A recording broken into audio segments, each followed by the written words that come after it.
Good morning all of you. Shri Nandishwar विद्यालय में online class में आपका स्वागत है। बच्चों, अभी तक मैंने आपको सहायक भैया क्या होती हैं सब बताया। Class 11 subject account. अब सबके अकाउंट कैसे बनाए जाते हैं अलग अलग मैं आज आपको सवाल करके बताऊंगा। बड़े ध्यान से देखें आप। पेज नंबर है 340, जिसका तीसरा सवाल, चौथा और पाँचवा और छठवा 4 सवाल अपन सॉल्व करेंगे। इसकी थ्योरी सारी मैंने पिछले वीडियो में पढ़ा दी थी। तो देखिए यहाँ पर सचिन का अकाउंट बना हुआ है। ठीक इसी प्रकार अपन सारे अकाउंट बनाते हैं। सचिन का है, फर्नीचर है, जैन का अकाउंट है, परचेस अकाउंट है, सेल्स अकाउंट है, कैश अकाउंट है, सैलरी अकाउंट है, वेजेस अकाउंट है, कमीशन अकाउंट है। ऐसे सारे अकाउंट अलग अलग बनाए जाते हैं। ये विभाजन करने से क्या है, कार्य का विभाजन हो जाता है और कार्य आसान हो जाता है।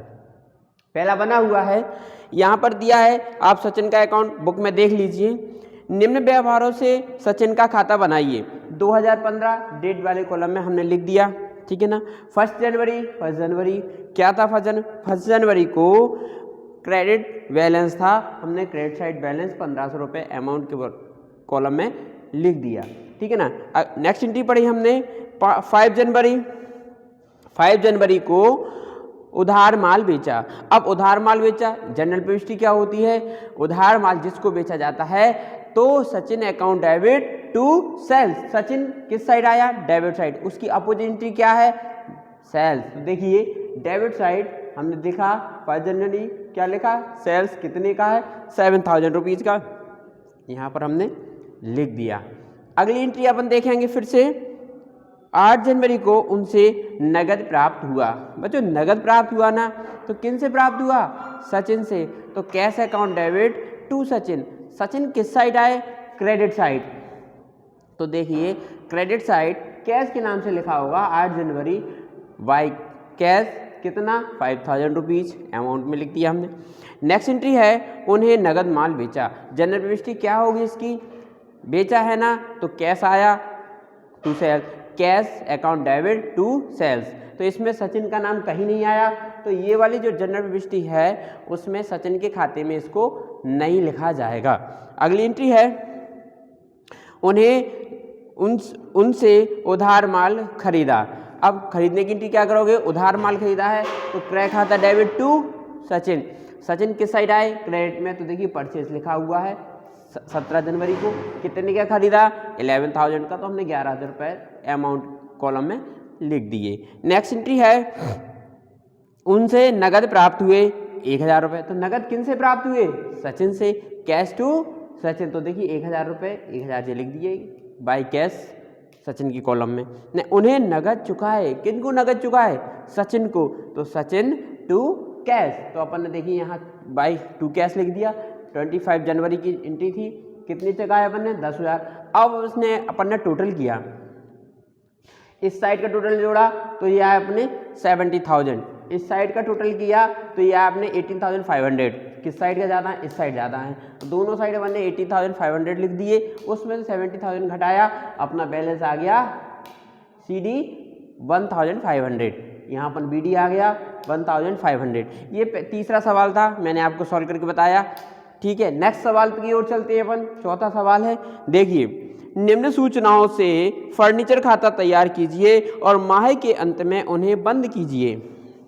देखिए 20 डेट कॉलम में अपन है 2017, ठीक है ना। 1 जुलाई को बैलेंस कैश था तो हमने बैलेंस लिख दिया 35,000 रुपीज़ डेबिट साइड। इसके उपरांत फर्नीचर सोल्ड फॉर कैश, यानी फर्नीचर सोल्ड फॉर कैश, यानी फर्नीचर नगद बेचा।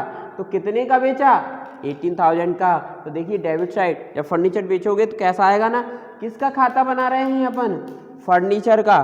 तो फर्नीचर की एंट्री क्या होगी, फर्नीचर खाता डेबिट। जब अपन बेचेंगे तो फर्नीचर आएगा, कैश आएगा, cash account debit to furniture. तो फर्नीचर किस साइड आया, क्रेडिट साइड। कितने का बेचा, 10,000 का। देखो बाय कैश 10,000 रुपये क्रेडिट साइड। नेक्स्ट एंट्री है, श्याम ट्रेडर से उधार फर्नीचर खरीदा। अब फर्नीचर आया तो furniture account debit to Shyam trader. तो श्याम ट्रेडर से देखिए जी आ गया 12,000, कितने का खरीदा, 18,000 का, कॉलम में डेबिट साइड लिख दिया। यानी कहने का मतलब है जिसका अकाउंट बन रहा है वह जिस साइड आता है उसकी अपोजिट एंट्री उसी साइड कर दी जाती है। तो फर्नीचर किस साइड आया था, डेबिट साइड, तो अपोजिट एंट्री क्या थी उसकी, श्याम की, तो देखिए श्याम अपन ने लिख दिया। अगर फर्नीचर क्रेडिट साइड आता तो क्रेडिट साइड उसकी अपोजिट एंट्री अपन यहाँ पर कर देते और अमाउंट में अमाउंट लिख देते, ठीक है ना। तो ये अपन ने लिख दिया। ये यहाँ पर देखा आपने, अपन ने फर्नीचर पर क्या लगाया, डेप्रिशिएशन, तो depreciation account to furniture, furniture कहाँ आया, क्रेडिट में, तो देखिए अपन ने, अब अपन ने इसका टोटल किया, यहाँ इसको जोड़ा तो अपने कितने आ गए 15,000 रुपये, इसको जोड़ा तो अपने आए कितने 53,000 रुपये, तो कितने ज़्यादा हैं, अपने 53,000 ज़्यादा हैं। तो अपन ने 53,000 दोनों साइड लिखा, ये 15,000 उसमें से माइनस किए, 38,000 अपना बैलेंस CD आया, तो यहाँ BD आ जाएगा, ठीक। ये अपना चौथा सवाल हो गया। अब सवाल की ओर आते हैं, पाँचवा सवाल। जैन का खाता बन रहा है, सारे खाते मैंने बना रखे हैं, आप यहाँ पर पढ़ेंगे प्रिपेयर द जैन्स अकाउंट, यानी जैन का खाता तैयार कीजिए, ठीक है। 1 जनवरी को ओपनिंग बैलेंस था DR, स्पष्ट लिखा है, तो मैंने ओपनिंग बैलेंस 1 जनवरी 2015 लिख दिए 1500 रुपये, ठीक है ना, कोई दिक्कत हो। अगला है, उन्होंने जनवरी 2 को उन्हें उधार माल बेचा, किनको बेचा भाई, जैन को, तो Jain to sales, Jain debit में आया, तो ये जैन है ना, इसका कॉलम इसके अंदर नहीं, इसका नाम नहीं आएगा, इसकी अपोजिट एंट्री इसमें करना पड़ेगी, तो जैन टू सेल्स, तो देखो टू सेल्स लिख दिया, कितने हैं अपन 8,000 रुपीज़। नेक्स्ट एंट्री है, उनसे नगद प्राप्त हुए, किन से प्राप्त हुए, अब जैन से प्राप्त होंगे ना, कैश टू जैन, तो जैन क्रेडिट में आया, तो देखो बाई कैश 7,500 रुपये।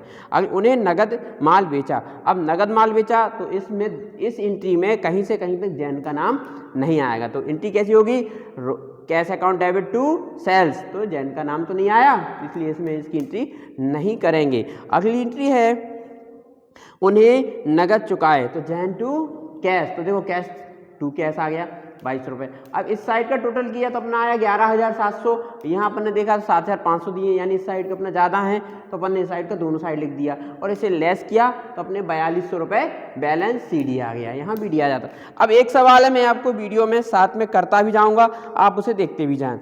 सवाल नंबर 6वां है, 2015 है, 2015, तो देखो अपन यहाँ 2015 लिख देंगे, ठीक है ना, डेट के कॉलम में। इसके बाद उन्होंने क्या किया, मोहन से माल खरीदा, कौन सा खाता बना रहे हैं अपन, परचेज अकाउंट, तो परचेज किस साइड आ रहा है, मोहन से माल खरीदा ना, तो क्रय खाता डेबिट टू मोहन, क्रय डेबिट में आया ना, तो टू मोहन आ जाएगा, यहाँ पर अपन ने यहाँ मोहन लिख दिया और AC लिख दिया, यानी मोहन अकाउंट।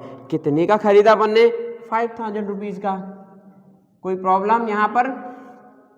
नगद माल खरीदा, अब देखो जब नगद माल खरीदेंगे तो कैश जाएगा और माल आएगा, तो क्रय खाता डेबिट टू रोकड़, यानी कैश, तो अपन यहाँ 8 जनवरी लिख देंगे, यहाँ अपना 1 जनवरी था, ठीक, ये अपने 8 जनवरी है, तो टू कैश, कैश गया माल आया, कितने का 300 रुपीज़, तो देखिए हमने 300 रुपीज़ लिख दिया यहाँ पर, ठीक। अब घर खर्च के लिए माल निकाला, 200 रुपये का निकाला, ठीक है ना, तो देखो यहाँ पर दिया है घर खर्च के लिए, तो अपन इसको बोलते हैं आहरण, यानी ड्राइंग्स, तो अपन जो भी माल निकालते हैं तो इसमें आ जाएगा, माल को माल नहीं लिखते हैं, गुड्स नहीं लिखते हैं, क्रय लिखा जाता है, ये अकाउंट की भाषा में, ठीक है ना। तो अपन यहाँ गया है ना माल, तो कितनी तारीख को गया जी, 15 को, तो यहाँ लगाएंगे बाय, ठीक है ना, यहाँ लिख देंगे ड्राइंग्स, यानी आहरण अकाउंट, कितने से भाई 300 रुपये, 200 रुपये, तो अपन ने यहाँ 200 रुपये लिख दिया। अब अगली एंट्री है, नगद माल खरीदा, देखिए नगद माल कितने का खरीदा अपन ने यहाँ पर, तो यहाँ पर अपन ने खरीद लिया क्रय खाता डेबिट टू कैश, माल आया है ना, कितनी तारीख को आया जी, तो अपन यहाँ लिख देंगे 25 जनवरी टू कैश, कैश गया कैश अकाउंट, कैश अकाउंट कितने का है 1,000 रुपये, यहाँ लिख दिए। चलिए अब ये सारी एंट्रियाँ हो गई, अब अपन को क्या करना है, अब अपन को यहाँ तो साफ ही दिख रहा है कि इस साइड का ज़्यादा है, इस साइड का कम है, तो अपन जिस साइड का ज़्यादा है वो दोनों साइड लिखेंगे, ठीक है ना। तो अपन ने ये लिखा, तो अपना ये आ गया अपना 6300 रुपये, 6,000 300 रुपये। ये अपना इधर भी लिखेंगे यही वाला अमाउंट 6,300 रुपये, ठीक है ना। इस साइड का अमाउंट जोड़ने के लिए कुछ है ही नहीं, सिर्फ एक बात है, तो उसको घटा देंगे तो आ जाएगा 6,100 रुपये। ये बैलेंस CD आ गया। अब ये इधर आएगा तो इसको बोलते हैं बैलेंस BD। कितना आ जाएगा? 6,100 रुपये। ये अपना छठवां सवाल सॉल्व हो गया। बच्चों अब आपको जो सवाल समझ में नहीं आए हों वो सवाल आप यहाँ विद्यालय में आके हमसे संपर्क कर सकते हैं, और इसके लिए आप क्या करेंगे, घर पर सवालों को करते रहेंगे। ये सारे सवाल मैं आपको एक बार और बता देता हूँ, थोड़ा अगर नहीं आए हों, सारे सवाल इसी प्रकार के हैं, ठीक है ना। जो जो खाते आपको बनाना है वो सारे इसी प्रकार से अपन सवाल सॉल्व करेंगे। ये अपन ने सचिन का खाता बनाया। सचिन का खाते का तात्पर्य ये होता है जो यहाँ पर सॉल्व दिया है, आपने देखा होगा इस सवाल में कहीं भी सचिन का नाम नहीं दिया है, ठीक। यानी इसका तात्पर्य यह है जिसका भी हम खाता बनाएंगे उस खाते में उसका नाम नहीं आएगा अंदर, सिर्फ और हेडिंग में उसका नाम डाल देंगे, ठीक। और उसकी अपोजिट एंट्री जो होगी, अब जैसे सचिन डेबिट में आया तो क्रेडिट में जो एंट्री होगी, जैसे यहाँ लिखा सचिन को माल बेचा, तो इसकी देखो अपन ने Sachin account debit to sales लिखते हैं। तो देखिए सचिन कहाँ आया था? डेबिट में, तो उसकी अपोजिट एंट्री क्या है? सेल्स, तो अपन ने डेबिट में कर दी थी और अमाउंट लिख दिया था। ठीक उसी प्रकार सचिन को भुगतान करेंगे या सचिन से प्राप्त करेंगे कि यहाँ पर देखो सचिन से प्राप्त हुए थे तो कैश टू सचिन, या सचिन को दिया तो सचिन टू कैश। तो सचिन अगर क्रेडिट में आया है तो उसकी अपोजिट एंट्री लिख के क्रेडिट साइड, यानी सचिन क्रेडिट में है तो सचिन की जो एंट्री है अपोजिट वो क्रेडिट साइड कर देंगे, सचिन डेबिट में है तो सचिन की एंट्री डेबिट साइड कर देंगे अपोजिट एंट्री। ठीक उसी प्रकार फर्नीचर में नियम लागू होता है, ठीक उसी प्रकार जैन के खाते में लागू होता है। उसी प्रकार आपने परचेज अकाउंट बनाया तो अगर सेल्स अकाउंट होता तो सेल्स अकाउंट। यहाँ पर और भी खाते दिए हुए हैं, शुभम का खाता है और रोकड़ खाता है। अब रोकड़ खाता में थोड़ा सा आपको ओरल बता देता हूँ, बहुत सिंपल रहता है। जिस प्रकार हमने यह किया है यहाँ ऊपर लिख देंगे हम कैश अकाउंट। अब कैश रिसीव्ड होगा तो डेबिट साइड लिख देंगे और कैश पेमेंट होगा तो क्रेडिट साइड लिख देंगे। जैसे फॉर एग्जांपल के लिए कैश सेल्स, ठीक है ना, किसी से कैश रिसीव्ड, कैश बैलेंस, ये सारे डेबिट साइड आएंगे। कैश पेमेंट जैसे कि सैलरी, वेतन, कमीशन, मजदूरी, परचेज, तो ये सारा क्रेडिट साइड लिखे जाएंगे। और फिर इन दोनों का टोटल किया जाएगा। कैश बैलेंस डेबिट होगा डेबिट लिख देंगे, क्रेडिट होगा तो क्रेडिट लिख देंगे। टोटल करेंगे, टोटल करने के बाद हम जिस साइड का होगा BD आएगा या CD आएगा हम बैलेंस निकाल देंगे। तो और कैश अकाउंट जब बनाएंगे तो उसमें हम उधार एंट्रियां को नहीं करेंगे, उसमें सिर्फ नगद एंट्रियों को ही किया जाएगा, क्योंकि वो नाम से स्पष्ट हो रहा है कि ये कैश अकाउंट होता है। अब इससे फायदा क्या होता है? देखो कार्यों का विभाजन, यानी कार्य क्या हो गए, बांट दिए गए हैं तो कार्य आसानी से हो जाते हैं और कार्य कम समय में पूरे हो जाते हैं, यानी कार्यों का विभाजन हो जाता है जिससे कार्य आसानी से सुगमता से सही हो जाते हैं, जिसमें त्रुटि होने की संभावना कम हो जाती है। इसलिए हम ये खाते अलग अलग बनाते हैं। और अब इसमें प्रारंभिक जो प्रविष्टियां हैं खाते बंद करना वो हम आपको अगले वीडियो में बताएंगे। इसमें पहला सवाल दिया था बच्चों, निम्न नकल प्रही कीजिए। जनरल प्रविष्टियां थी तो जनरल प्रविष्टियों में कुछ नहीं था। पहला सवाल है इसका पेज नंबर 339 पे, माल 25,000, 15,000 व्यापार आरंभ किया, माल खरीदा। तो ये रोकड़ शेष खाता है। रोकड़ शेष के लिए आप वैसे ही बनाएंगे जो मैंने बताया था, जनरल प्रविष्टि करेंगे। नहीं समझ में आया हो आप विद्यालय में आकर संबंधित शिक्षक से संपर्क करें और एक बार इनको सवालों को कर लें। तब तक के लिए स्वस्थ रहें, मस्त रहें। जय हिंद।